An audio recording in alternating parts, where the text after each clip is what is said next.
नमस्कार दोस्तों। आज देखिए करंट इवेंट की अगली श्रृंखला में समाचार पत्र 22, 23, 24 मई के मध्य विभिन्न समाचार आए हुए हैं, लेकिन मेरा उद्देश्य केवल उन समाचार को लेना होता है जो कि कॉम्पिटिटिव परीक्षा के लिए इम्पोर्टेंट हो, महत्वपूर्ण हो, और न केवल प्री परीक्षा के लिए बल्कि मेंस के लिए वो इम्पोर्टेंट हो। तो इसी कड़ी में मैंने 2-3 टिप्पणियां लिया है जो बहुत इम्पोर्टेंट है। पहला तो उत्तर प्रदेश के प्राकृतिक संसाधनों के बारे में, फॉरेस्ट के बारे में, क्योंकि यूपी पीसीएस का जो अब 6 प्रश्न पत्र होते हैं समान अध्ययन में, तो जो 5वां और 6ठा प्रश्न पत्र है वो आपका उत्तर प्रदेश से जुड़ा हुआ प्रश्न पत्र है। तो इसमें अभी सरकार ने ये घोषणा किया है कि उत्तर प्रदेश थीमेटिक फॉरेस्ट विकसित करेगा। थीमेटिक फॉरेस्ट का मतलब है विषयगत फॉरेस्ट। प्रत्येक फॉरेस्ट को एक नाम देगा और उस नाम के अनुसार उसको विकसित करेगा। तो सरकार ने अभी हाल में 22 मई को 22 मई को ये बताया है कि हम विभिन्न प्रकार के वनों का विकास करेंगे। उसमें शौर्य वन, अटल वन, एकता वन, एकलव्य वन, गोपाल वन, त्रिवेणी वन और ऑक्सी वन, ये नाम दिए जाएंगे। और ये उद्देश्य जुलाई में जो वृक्षारोपण का समय रहेगा, जिसमें सरकार ने 35 करोड़ वृक्षों को लगाने का लक्ष्य निर्धारित किया है, और उत्तर प्रदेश की मुख्य नदियों के 5 किलोमीटर के दायरे में लगभग 4 करोड़ से अधिक जो पौधे लगाने का जो लक्ष्य निर्धारित किया गया है, जिससे कि जल की सुरक्षा हो, जल स्रोतों की सुरक्षा हो, पारिस्थितिकी तंत्र अच्छा हो, इसी को ध्यान रखते हुए एक कार्य योजना तैयार किया है। और ये कार्य योजना के अंतर्गत 7 प्रकार के वन फॉरेस्ट विभाग विकास करेगा। पहला वन है शौर्य वन। प्रत्येक जिले में शौर्य वन का विकास होगा जो कि स्वतंत्रता सेनानियों और शहीदों को समर्पित होगा। दूसरा है अटल वन। यह हमारे प्रधानमंत्री, भूतपूर्व प्रधानमंत्री अटल बिहारी वाजपेयी के विचारों और उनके भारत की राजनीति, भारत के विकास में जो उनका योगदान रहा है, उसको समर्पित होगा। इससे लग भी रहा है कि इस कार्य योजना में जब इस प्रकार के वन बनेंगे तो हमारे पूर्व प्रधानमंत्री अटल बिहारी वाजपेयी के कार्य प्रणाली, उनके विकास थे, जो उनकी सोच थी, उनकी कविताएं हैं, उन सब को कहीं ना कहीं वहाँ पर परिलक्षित किया जाएगा, जिससे दूर से वो वन हमें अटल वन के रूप में महसूस भी कराएगा कि हम ऐसी जगह पहुँचे हैं जहाँ पर अटल जी के विचारों को हम आत्मसात कर रहे हैं। तीसरा है एकता वन। एकता वन सरदार वल्लभ भाई पटेल के 150वें जन्म वर्ष के अवसर पर एकता, राष्ट्रीय एकता के प्रतीक के रूप में इसको सृजित किया जा रहा है। आपको पता ही है, राष्ट्रीय एकता दिवस हम सरदार पटेल के जन्म दिवस के रूप में भी मनाते हैं। और एकता वन इसलिए कि इन्होंने जो हमारे जितने भी देशी रियासतें थी, उन देशी रियासतों को इन्होंने भारत संघ में संविलीन कराया था। इसलिए एकता वन के रूप में हम सरदार वल्लभ भाई पटेल के 150वें जन्म दिवस पर ये वन को हम विकास करेंगे। चौथा है एकलव्य वन। एकलव्य आदिवासी जिलों में विकसित किए जाएंगे। उत्तर प्रदेश में जो जो जिले आदिवासी बाहुल्य हैं, वहाँ पर आदिवासी नायक बिरसा मुंडा को समर्पित करके एकलव्य वन का विकास किया जाएगा। गोपाल वन नाम से पता है, गौशालाओं के पास इनको स्थापित करेंगे, जहाँ गौशालाएं हैं, जिससे न केवल उनको एक प्रकार का स्थायी शेल्टर मिल सके, छाया मिल सके बैठने के लिए, और साथ ही साथ उनको चारा भी मिल सके। इस प्रकार के पौधों को वहाँ पर लगाया जाएगा गोपाल वन में। त्रिवेणी वन नाम से पता है, गंगा यमुना सरस्वती, तो ये गंगा और यमुना के किनारे, ये महाकुंभ 2025 को समर्पित है। गंगा और यमुना के किनारे पवित्र जो पेड़ हैं, नीम, पीपल, पाकड़, इनको वृक्षारोपित किया जाएगा। और चौथा है ऑक्सी वन। तो ऑक्सी वन ऑक्सीजन देने के लिए ये शहरी क्षेत्रों में लगाए जाएंगे। वायु प्रदूषण एवं जलवायु परिवर्तन से निपटने के लिए घने हरित क्षेत्र बनाए जाएंगे, जिसको हम ग्रीन बेल्ट कहते हैं। इस ग्रीन बेल्ट को ऑक्सी वन के रूप में हम विकास करेंगे। तो आप ये 7 प्रकार के वनों को याद रखिएगा, और ये नाम से स्पष्ट है, ठीक है। और ये प्रश्न मेंस में आ सकता है, जब प्राकृतिक संसाधनों पर वनीकरण पर आएगा तो उससे जुड़ा हुआ ही आ सकता है कि उत्तर प्रदेश के थीमेटिक फॉरेस्ट के बारे में बताइए, ठीक है। तो आप इसको याद रखने की कोशिश करिएगा। एक सूचना और है समाचार कि फरवरी में आपका मार्च में सेबी के नए चीफ तुहिन कांत पांडे, जो 1987 बैच के आईएएस अधिकारी हैं, पूर्व वित्त सचिव थे, इन्होंने सेबी का कार्यभार ग्रहण किया है एज ए चीफ के रूप में। अब आता है आज के समाचार पत्र इंडियन एक्सप्रेस में मोटी हेडलाइन है। वो हेडलाइन ये है कि भारत पाकिस्तान के खिलाफ, पाकिस्तान के आतंकवादी फंडिंग के पक्ष में साक्ष्य इकट्ठा कर चुका है और जो जून में FATF की बैठक होगी उसमें वो सबूत उपलब्ध कराएगा। अब आता है कि FATF क्या है, जानने की कोशिश करिएगा क्योंकि मेंस के लिए बहुत इंपॉर्टेंट है, प्री के लिए इंपॉर्टेंट है। इससे जुड़े हुए भारत के कई एक्ट, कानून आ जाते हैं, संस्थाएं आ जाती हैं। पहले तो अंतर्राष्ट्रीय लेवल पर FATF को समझ लीजिए। FATF financial action task force है, financial action task force FATF। इसका गठन 1987 में किया गया था और G7 देशों की पहल पर। आपको पता है G7 देशों में रशिया नहीं है, इसके अलावा जापान भी है, चीन भी है, अमेरिका भी है, फ्रांस भी है, ठीक है ना, ब्रिटेन है। इन देशों से मिलकर, 5 देशों से मिलकर आपका बनता है G7 के कंट्रीज, सॉरी 5 देश ये है G7 कंट्रीज में। और इस G7 कंट्रीज में ने ये कहा कि हम एक प्रकार का फाइनेंशियल एक्शन टास्क फोर्स बनाया जाए और ये जब फाइनेंशियल एक्शन टास्क फोर्स बनेगा तो ये हम कोशिश करें कि फाइनेंशियल एक्शन टास्क फोर्स पूरे विश्व के जितने भी देश हैं उनके ट्रांजैक्शन पर निगरानी रखें और यह देखें कि ये अपने धन का, ये अपने पैसे का कहीं इलीगल वर्क तो नहीं करते हैं, ये कहीं तस्करी में तो पैसा नहीं लगाते हैं, ये आतंकवादी फंडिंग में तो नहीं पैसा खर्च करते हैं। ऐसा ना हो कि अंतर्राष्ट्रीय सहयोग प्राप्त करके ये आप सहयोग प्राप्त करें गरीबी को दूर कराने के लिए, ये सहयोग प्राप्त करें आर्थिक संतुलन को ठीक करने के लिए, ये सहयोग प्राप्त करें बैलेंस ऑफ पेमेंट को ठीक करने के लिए, लेकिन ये आर्थिक सहयोग इस रूप में दिखाकर कहीं ऐसा ना हो कि आतंकवाद को बढ़ाने में खर्च करें। तो इसलिए एक फाइनेंशियल एक्शन टास्क फोर्स बनाया जाए जो सारे देशों की 2 विषयों पर जांच करता रहेगा।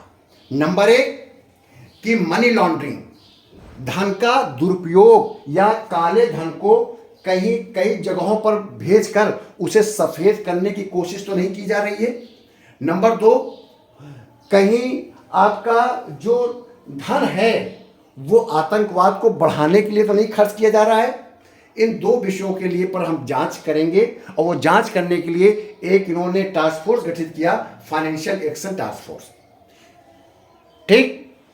और इसको गठित करके इस भारत इसका पहले पर्यवेक्षक देश था और अब इसका वो परमानेंट देश हो गया है, इसका परमानेंट मेंबर बन गया है और केवल 40 देश ही इसके परमानेंट मेंबर हैं। अब आप सोचेंगे कि IMF में, वर्ल्ड बैंक में, UN में तो 190 देश हैं और इसमें केवल 40 देश से क्यों बने? वो इसलिए बने क्योंकि इसकी रूल्स रेगुलेशन बहुत कठिन है।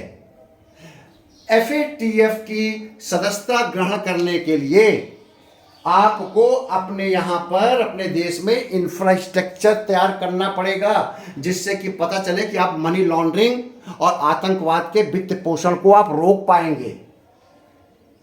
और भारत ने इसके लिए बहुत मजबूती से कदम उठाया, तब जाकर भारत 2010 में इसका मेंबर बना। अब आप देखिए भारत में PMLA लागू है, ठीक है, मनी लॉन्ड्रिंग एक्ट लागू है, PMLA, prevention of money laundering act. Bharat में इन्फोर्समेंट डायरेक्टरेट काम करता है मनी लॉन्ड्रिंग को रोकने के लिए।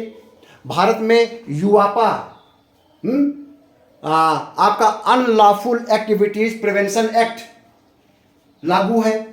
भारत में prevention of money laundering act लागू है।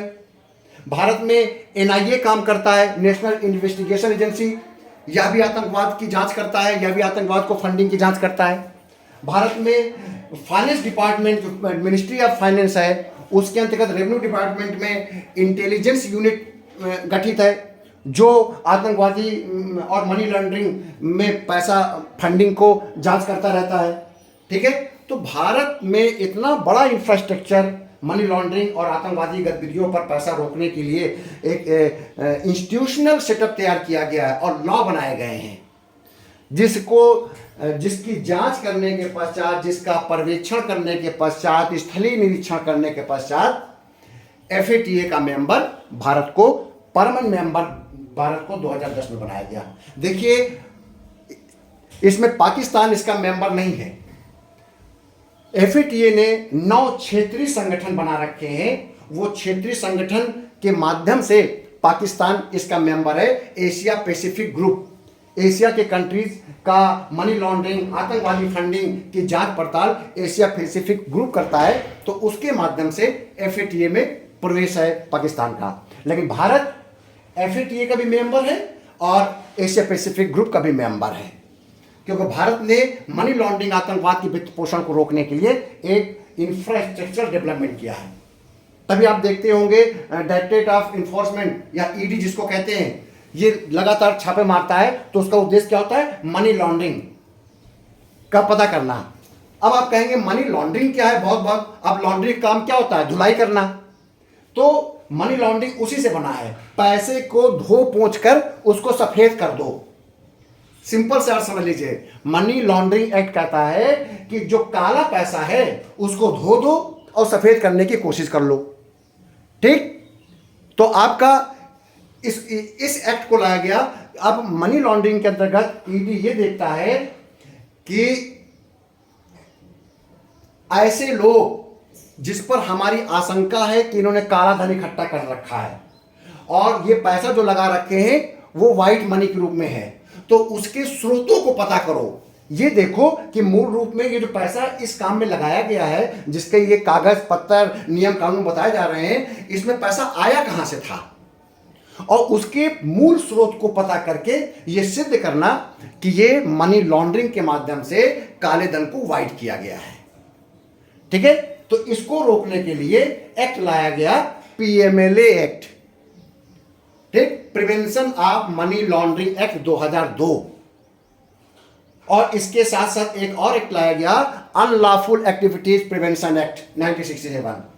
इन सब चीजों को, इन कानूनों पर ध्यान रखते हुए आपका जो ED है, इनकम टैक्स विभाग हैं, सेबी हैं, IRDA है, ये अपने काम करते हैं। ये भारत सरकार के ये वो संस्थाएं हैं जो काले धन को रोकने की कोशिश करते हैं।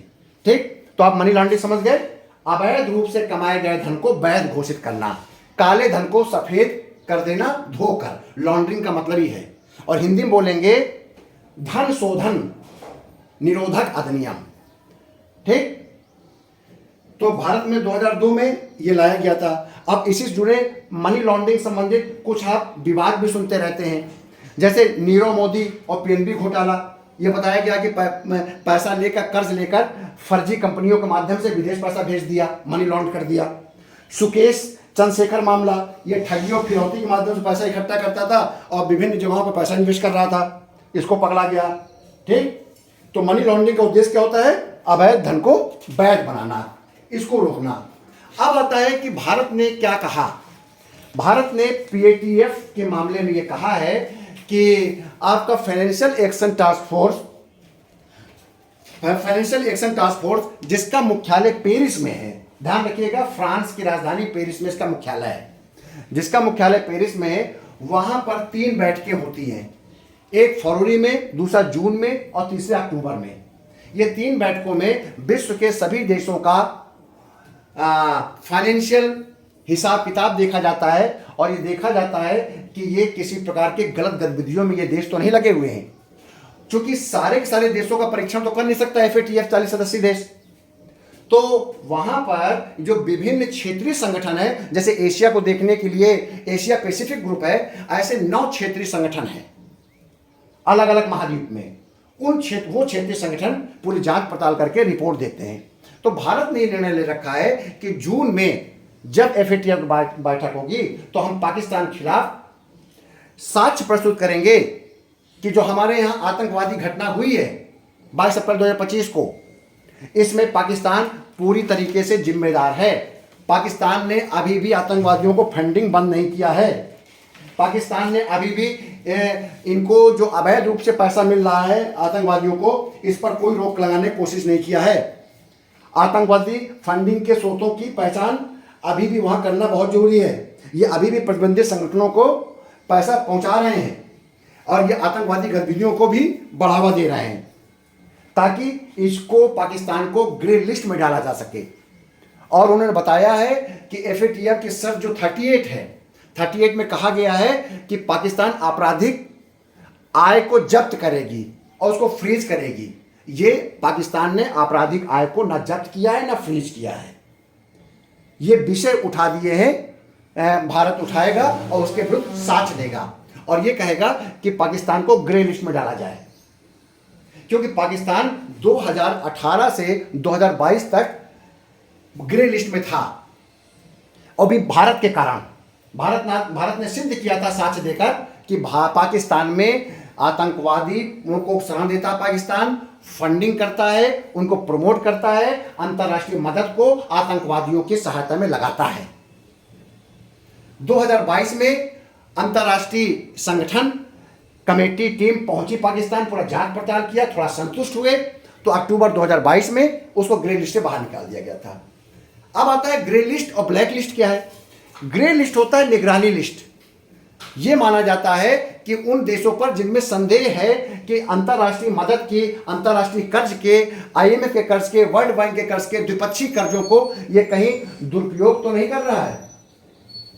इसके लिए वो निगरानी के लिए वो ग्रे लिस्ट में डालते हैं। विश्व के लगभग 30-35 देश ग्रे लिस्ट में हैं, जिसमें मुख्य है नेपाल, दक्षिण Africa, Vietnam, Algeria, Bulgaria, Kenya, Laos, Croatia. और केवल 3 देश हैं जो ब्लैक लिस्टेड हैं, यानी कि इनको अंतर्राष्ट्रीय मदद मिल ही नहीं सकती है। वो 3 देश कौन से हैं याद रखिएगा, क्योंकि वो 3 देश हैं, उत्तर कोरिया, ईरान और म्यांमार। ये ब्लैक लिस्टेड हैं। FATF ये कोई बाध्यकारी नहीं है कि FATF रिकमेंडेशन कर देगी ब्लैक लिस्ट में डाल देंगे और ग्रे लिस्ट में डाल देंगे तो कोई ऐसा कोई एक्ट है जिसके द्वारा उनको मिलेगा नहीं मदद। लेकिन चूंकि ये G7 देशों की पहल है, विश्व के बड़े देशों ने निर्णय लिया है और इन विश्व के बड़े देशों का वर्ल्ड बैंक और IMF में दबदबा है, इनका परसेंटेज और रेशियो ज़्यादा है, इनकी वोटिंग बड़ी इंपॉर्टेंस है, तो इसलिए माना जाता है कि कोई भी संगठन या द्विपक्षीय देश या विश्व के कर्ज देने वाले एशियन डेवलपमेंट बैंक हो, वर्ल्ड बैंक हो, IMF हो, ये जब कर्ज देते हैं तो देखते हैं कि FATF ने क्या रिपोर्ट इस देश के बारे में लगा रखी है। अगर उनको लगता है कि इस देश के बारे में अच्छी रिपोर्ट है, ये अपने धन का सही प्रकार इस्तेमाल करते हैं, आतंकवाद को बढ़ावा नहीं देते हैं, काले धन को सफ़ेद धन नहीं करते हैं, प्राप्त किए गए फंड को, प्राप्त किए कर्ज को देश के विकास के लिए, कल्याण के लिए लगा रहे हैं, तो फिर उनको फंडिंग की जाती है। इसीलिए भारत बार बार चिल्लाता रहता है कि पाकिस्तान को अंतर्राष्ट्रीय मदद बंद की जाए, क्योंकि पाकिस्तान कल्याण के नाम पर, विकास के नाम पर पैसा लेता है और अपनी सामरिक स्थिति को बढ़ाने के लिए और आतंकवाद को बढ़ाने के लिए उसमें निवेश करता है। ये अपने लोगों पर निवेश नहीं करता है।